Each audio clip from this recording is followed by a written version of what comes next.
Headlines नंतर बुलेटिनमध्ये आपलं स्वागत आहे आणि राज्यभरातल्या शिक्षकांसंदर्भातली एक महत्त्वाची बातमी जाणून घेऊयात। एसआयआरच्या कामातून शिक्षकांना दिलासा मिळालेला नाहीये। एसआयआरचं काम शाळा सुटल्यावरती करायचंय अशी शिक्षण विभागानं माहिती दिली आहे। तर शाळेच्या वेळेमध्ये शिक्षक एसआयआरचं काम करत असल्यामुळे अनेक अडचणी निर्माण झालेल्या होत्या। पुरेसं मनुष्यबळ नसल्यामुळे शिक्षकांनाच एसआयआरचं काम आता करावं लागणार आहे। अशैक्षणिक काम शिक्षकांना देऊ नका अशी शिक्षक संघटनेनं मागणी केलेली होती, मात्र अद्यापही या शिक्षकांना दिलासा मिळालेला नाहीये। आणि याच सगळ्या संदर्भामध्ये आपण अधिक चर्चा करूयात, माहिती जाणून घेऊयात। आमचे प्रतिनिधी निलेश बुधावले सध्या आपल्या सोबत आहेत। निलेश, याआधी देखील आपण एक रिपोर्ट केलेला होता की कशा पद्धतीने शाळा असतील, विद्यार्थी असतील यांना अडचणी येत आहेत, शिक्षकांना ही अशैक्षणिक कामं दिली जात आहेत। शिक्षक संघटनेची नेमकी मागणी काय आहे आणि शिक्षण मंत्र्यांशी त्यांची काय चर्चा झाली आहे?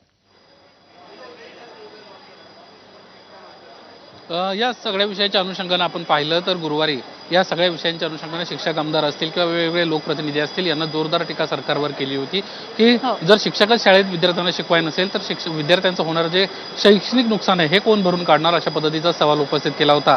बच्चू कडू यांना तर थेट स्पष्टपणे भूमिका मांडली की त्यांच्या जिल्ह्यामध्ये एक शिक्षकी शाळा अनेक ठिकाणी आहेत, अशा वेळी या शाळा ओस पडत आहेत, शिक्षक शाळांमध्ये नाहीये, विद्यार्थी शाळेत आहेत, अशा वेळी शिक्षक विद्यार्थ्यांना शिकवणार कोण, असा सवाल उपस्थित करत आपण जिल्हाधिकाऱ्यांना थेट निवेदन देणार आहोत, अशा पद्धतीची देखील भूमिका मांडली होती। आणि याच अनुषंगाने आपण ज्यावेळेस शिक्षण विभागाशी संपर्क साधला किंबहुना संबंधित खात्याच्या मंत्र्यांशी संपर्क साधण्याचा प्रयत्न केला, त्यावेळी जी माहिती मिळाली त्यानुसार शिक्षकांना जी कामं आहेत, सध्या एसआयआरची कामं जी नेमलेली आहेत, ही शाळा सुटल्यानंतर शाळेच्या वेळे व्यतिरिक्त ही कामं करायची आहेत, शाळेच्या वेळेत ही कामं करायची नाहीत। त्यामुळे सध्या तरी शिक्षकांना या सगळ्या विषयातून कुठेही दिलासा मिळणार नाही हीच शक्यता या निमित्तानं आता अधोरेखित होताना आपल्याला दिसते। पुढे शिक्षण विभाग आपण या विषयावर काम करतो आहोत, योग्य मार्ग काढू असं आश्वासन देत असलं तरी दुसरीकडे शिक्षकांना ही कामं करावी लागणार आहेत आणि सध्या तरी तुर्तास कोणत्याही प्रकारचा दिलासा त्यांना मिळणार नाहीये।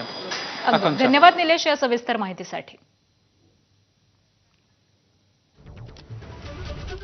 पुढची बातमी पाहूयात।